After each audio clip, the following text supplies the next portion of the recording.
Good evening, I'm Kendall Bartley. And I'm Alan Matthews. Polls have already closed in parts of the nation, so let's take a look at the Electoral College map so far. As we pop that map up on the screen, and you can see right now Joe Biden with 80 electoral votes, President Trump at 48. Now, what we've seen so far is that Donald Trump winning Kentucky, that is worth 8 electoral votes. You have Joe Biden with both Vermont and Virginia. Vermont worth 3 electoral votes, Virginia 13, and President Trump getting Arkansas, that is 6 electoral votes. Of course, we're seeing more of these vote totals come in, and we will keep you updated. You also notice that New York going to Joe Biden. And law enforcement across the nation preparing for post-election protests and potential violence. This is footage from Portland, Los Angeles, San Antonio, and New York. People are just boarding up windows in preparation. Just yesterday, Governor Kate Brown announced a unified response team. Oregon State Police and Multnomah County deputies will be responding in Portland. The State National Guard is also authorized to move in if they are needed. Well, Oregon's largest city is preparing for demonstrations tonight. Portland Mayor Ted Wheeler is up for re-election, and his opponent is Sarah Iannarone, who is a self-proclaimed anti-fascist. Megan Allison from our sister station K2 joins us live from Portland, where a planned demonstration is just getting underway. Megan, has the rain dampened any enthusiasm for tonight? That definitely doesn't appear to be the case as we have watched this crowd grow in the last hour. You can see what we're looking at right now. There's a group gathered at Revolution Hall here in southeast Portland.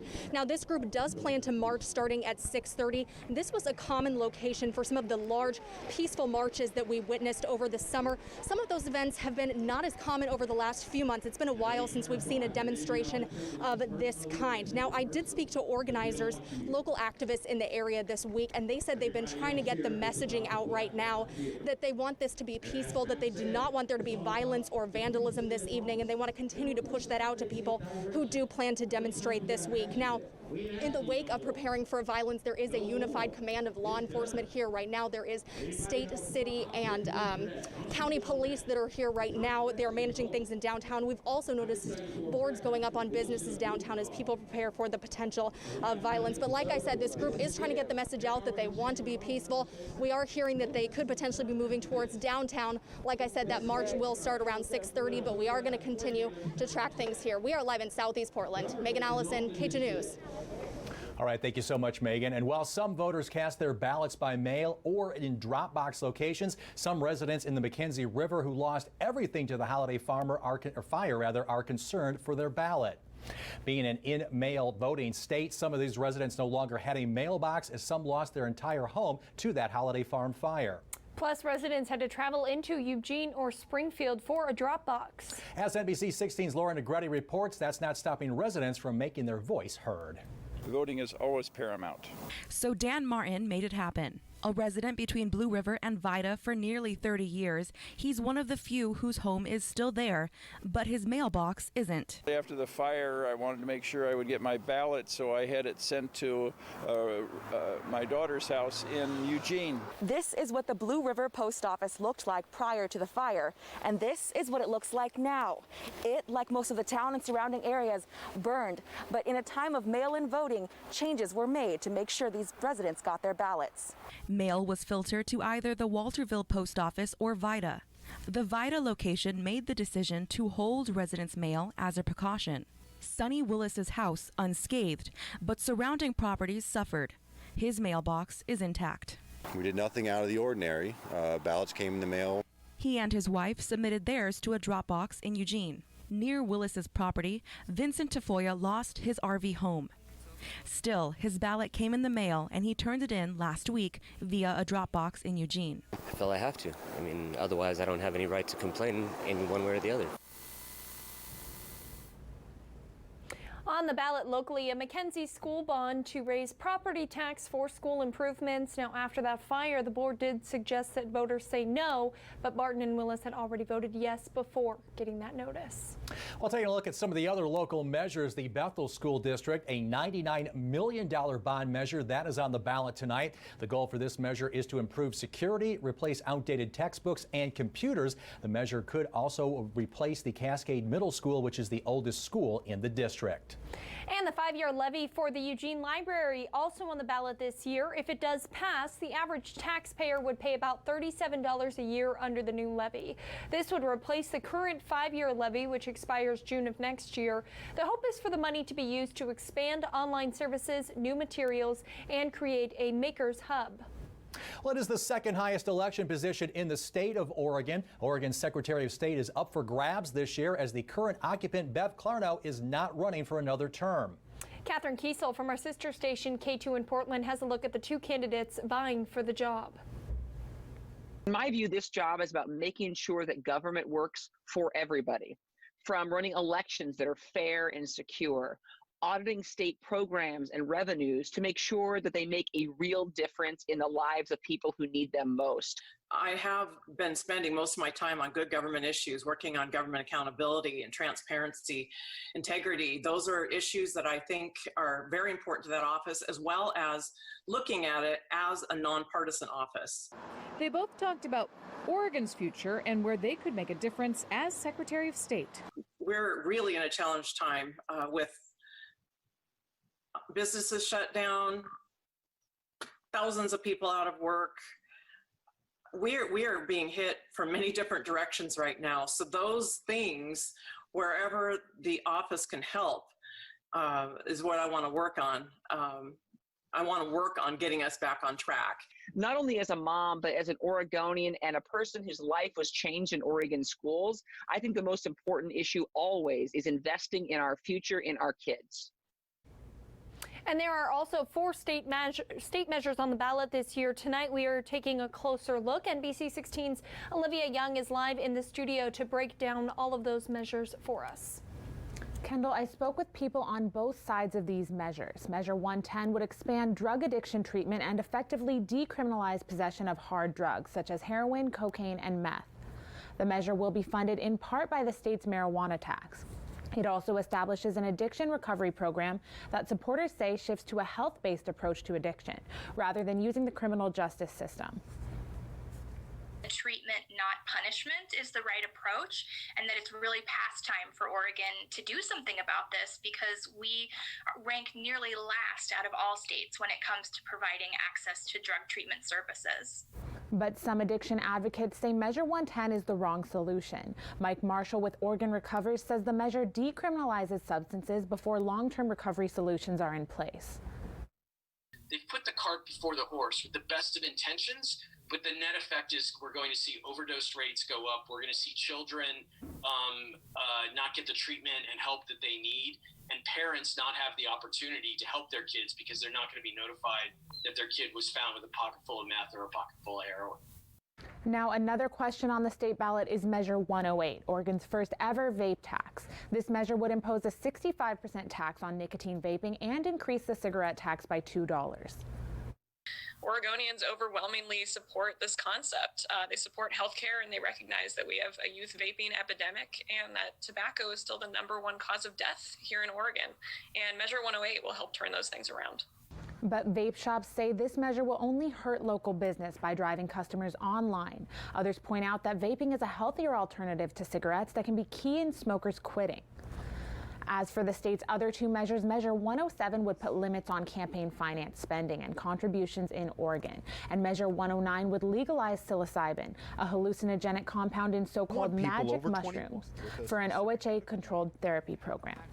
Now, we won't have early results on any of these measures until 8 p.m. when voting ends. But I'll be back tonight at 11 with those results and reactions from the campaigns.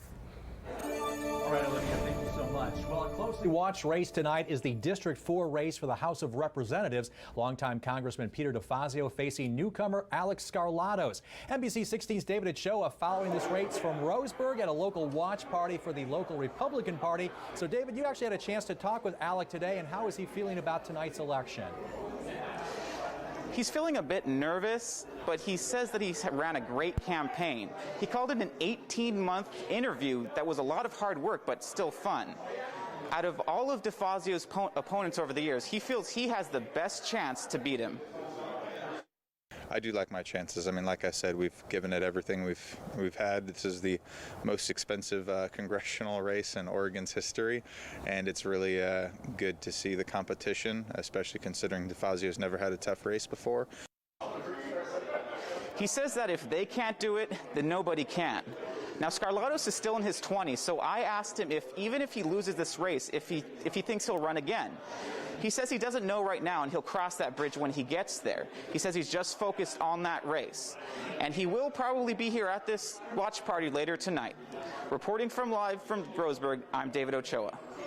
All right, thank you so much, David. And we will have continuing coverage all night long on NBC16. Now, NBC News election coverage, that will continue at 7 o'clock. We'll also have information on national, state, and local results on NBC16 News at 11. And, of course, stay with NBC16 as we'll be bringing you local updates every 25 minutes. And, of course, stay with us when we're not on the air. You can stay in touch and up to date at NBC16.com as well as our social media platforms.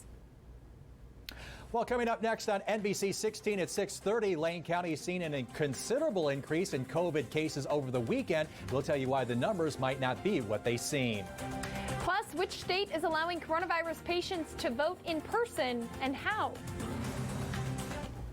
NBC16 News, your 2020 local. A coronavirus update. Washington state is allowing voters to vote in person even if they have coronavirus. The CDC released new guidelines to make sure that everyone has the opportunity to vote. They say anyone with isolating with the virus or in quarantine because they may have been exposed to it can still exercise their right to vote safely. Once they arrive at a polling location, they should let a poll worker know their situation. Poll workers assisting voters with symptoms should be wearing personal protective equipment.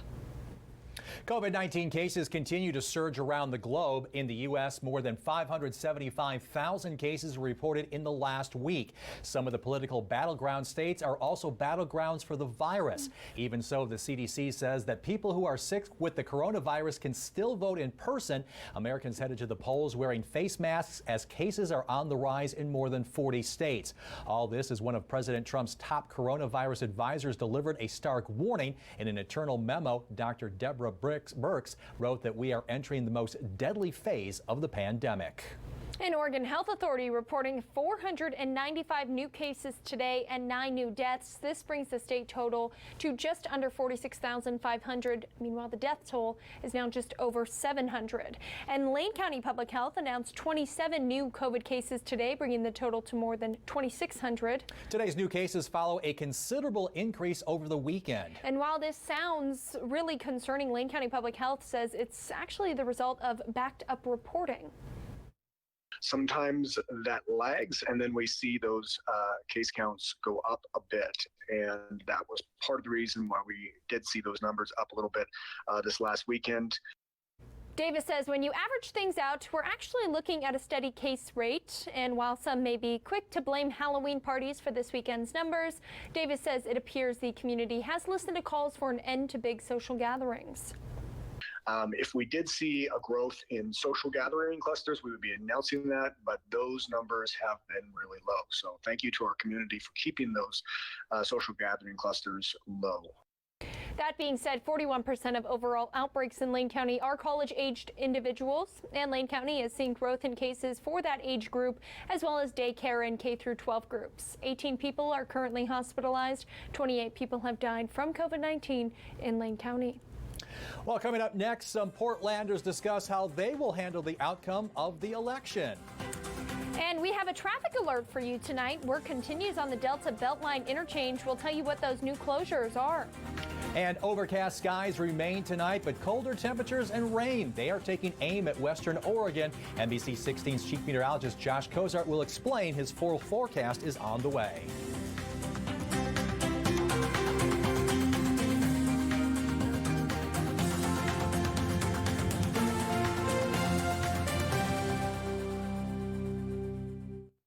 Hi, I'm Tim Williams, partner and trial attorney. Well, voters across Lane County continue to drop off their ballots. NBC16 News was at the ballot boxes earlier today to check in with voters. It's an exciting day. I'm looking for hope. Really crossing my fingers and hoping that my vote is the same as the outcome. Hey, my vote counts, right? Yes, sir, you know it. baby. Peace. Have a good day. This is your biggest moment of your life. I feel good about it. Excellent. I did it. Looking forward to the future, and hopefully it's a good future. I just hope that we can pull together and make sure that everyone gets the resources that they need. Now, if you haven't voted yet, there is still time. You can drop off your ballot at an official ballot drop box. You have about another hour, 15 minutes until 8 o'clock. There is a list of official drop-off locations in your area that's included with your ballot. And roughly 73% of Oregonians turned out to vote, and more ballots coming in all across the state throughout the day as we get closer to tonight's 8 p.m. voter deadline. Taking a look now at local ballot returns, Lane County is up to 74% voter turnout today. Coos and Douglas County both at 71%. And in case you're wondering about that number on the screen, if you have any concerns about voting, there is that voter protection hotline from the Oregon Attorney General's office. The number that you see, 971-673-4111. You can also track your ballot on the Secretary of State's website. And now weather with Chief Meteorologist Josh Cozart. Here's a look out over the downtown Eugene area from earlier on our Tuesday. Still holding on to those overcast skies for many locations, but the rain chances, they are quickly returning to western Oregon, but not for tonight. As we turn our attention to radar and satellite, the overcast skies, you can see it racing from the southwest to the north and east. But notice in our northern forecasting areas, Lane County, that's where those rain showers are quickly starting to diminish. So if you didn't see any of the rain showers today, you have another shot once we move into the end of the week with storm system number 2 in the form of this low pressure system taking aim once more at western Oregon. Now, over the next 6 to 10 days, we are expecting to see better chances for those rain showers to return to much of the Pacific Northwest. But when you couple that with well below average temperatures, a few of those raindrops have the potential to flip over to a few snow flurries, specifically speaking up in those higher elevated spots of the Cascades. Now, storm system number 1 came in the form of a cold front today that gave us just a few brief showers from many locations, and the overcast skies not necessarily going to be impacting our temperatures widely. But then storm system number 2 follows right behind, and it has the potential to bring a better chance for some heavier downpours by the time we get into Thursday afternoon and evening. Again, not necessarily impacting our temperatures, but the big culprit that will be impacting our temperatures is storm system number 3. And that will also bring back the chance for rain and some snow showers up in those higher elevated spots of the Cascades come this weekend. So here's our rundown, expecting to hold on to those overcast skies for the rest of tonight. Maybe a raindrop or two possible out and along the coast. And then we'll see some drier skies return for Wednesday evening with a pocket of sunshine or two possible through the I-5 corridor. Again, places like Coos Bay, Florence, Newport, all of our coastal communities might just see a stray raindrop or two over the next 24 hours. But you'll notice those yellows, the darker greens, an indication of heavier downpours. This is storm system number 2 that's going to slide through our area. And notice it really starts to fill up our map here. Good, decent amount of water expected to return to western Oregon come Thursday evening. How much rain are we actually talking? Our model's picking up anywhere from just a couple of 1/100ths of an inch to closer to a 1/2 inch in many locations. Over the next several hours, we'll really start to see this fill in and move its way further to the south for Roseburg and Crater Lake sections. Our snow level will also be dropping past the Cascade Passes to about 3,000 feet. This is for Saturday. Sunday it goes even lower, but the caveat with Sunday is the lack of moisture that will be available in the atmosphere. Daytime highs tomorrow, 60s, 70s through the I-5 corridor, 50s and 60s out along the coast. 7-day forecast for Eugene Springfield shows that the rain returns Thursday, Friday. But look at that temperature difference from Thursday to Friday. We go from the 60s to the upper 40s. That's well below our average of 58 degrees by nearly 10 degrees. And we hold on to those cold daytime highs and overnight lows as we are expected to dip below freezing. Coos Bay 7-day forecast, 60s through Thursday as the rain chances increase. Then we transition into the 50s. That's slightly below our average of 58 for this time of year. Roseburg 7-day, definitely enjoy those 70s tomorrow. They're short-lived. 40s make a comeback Saturday into Sunday. That's going to really turn all the trees beautiful colors. Jad Cindy in this one, and beautiful sunrises out of Coos Bay from Thomas. Keep your photos coming by going to NBC16.com. All right, thank you so much, Josh. Well, an NBC16 News traffic alert as work continues on the Delta Beltline interchange with new closures and detours starting tonight. Delta Highway is closing down at Beltline Highway at 9 o'clock tonight for construction. ODOT's cautioning drivers to expect ramp closures and detours. Traffic on Delta will reopen to one lane in each direction starting tomorrow at 5 a.m. and lasting through the month. We'll keep you updated on traffic changes as that road work continues. And coming up next, many people are finding it hard to deal with the anxiety that comes along with the election. Well, we have some tips on how to ease that anxiety. Your journey requires Liberty Mutual. They customize your... In a city that's been consumed with protests and riots for several months now. Are Portlanders willing to move forward regardless of the outcome? Genevieve Reum from our sister station K2 in Portland talked to some voters. An incoming storm striking on one of the most anticipated days of 2020. Hey there! Happy Election Day! Ballot by ballot, Portlanders placed their votes, driving away not knowing what's to come. We've never seen an election like this, so people are going to be upset one way or the other. In a country so divided, is there any hope of a unified acceptance? Regardless of the outcome, if your candidate wins or loses, will you be willing to accept the next 4 years? Of course. Of course. That's part of a good democracy. It's the question I took to voters today. For some, the answer's simple. Just got to make the best of whatever you get. Definitely. I mean, you have to. Have to, no choice. For others, accepting the results will be a little tougher. Yes, but it would be a lot harder in certain circumstances. Well, that voter would not elaborate. Others were very clear. It's their way or the highway. I'm out. I'm moving out of the country probably. If who wins? If Trump wins, in all honesty. Really? I mean, do you think, if people say that, do you think you'd actually do that? Yeah. My girlfriend has French citizenship. I'm out. Now, that was Genevieve Reum reporting. Now, a lot of the polls closing in the Midwest just in this last hour. And we'll see 4 more states closing their polls at 11, or rather at 10 Eastern time. And we'll bring you another update in just a little bit.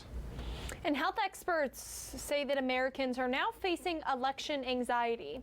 According to a survey from the American Psychological Association, 68% of American adults say the presidential election is a significant source of stress. That's up from 52% in the last election in 2016.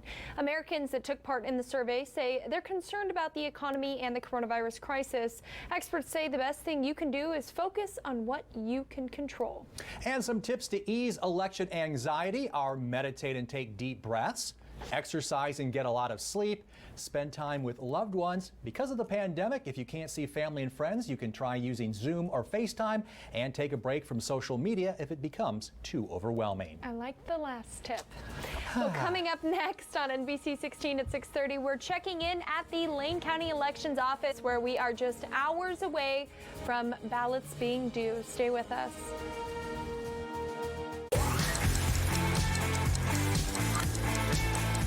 And welcome back to our election night coverage. As we take a look at the Electoral College map right now, we have added a few states. You can see Joe Biden with the 89-72 lead. With Colorado going for Joe Biden, that adds 9 more electoral votes to his total. Meanwhile, South and North Dakota both going to President Trump, and those states both have 3 electoral votes each. And we are checking back in with NBC16's Keely McCormick one last time. She is live outside of the Lane County Elections Office. Yeah, Keely, we were just about an hour away from ballots being due, so how are things going out there? Alan, Kendall, things are starting to die down over here as we get closer to that deadline. But a little earlier today, I spoke to a lot of voters, especially young voters. They were all showing off this "I voted" sticker. Now things are starting to slow down, and I also spoke with the election manager, who says get your ballots in as soon as possible. You got about an hour. You can come drop that off here at the Lane Election Office or at any official drop box around town. But she says, again, make sure you get that in before 8 p.m. tonight to ensure that your vote is counted. I'm live in downtown Eugene. Keely McCormick, back to you guys. Now, Keely, regarding, the people that are coming in, you mentioned that they're younger voters. Have they been pretty vocal with you about how they feel about the election turnout? I know that's a big concern. Yeah.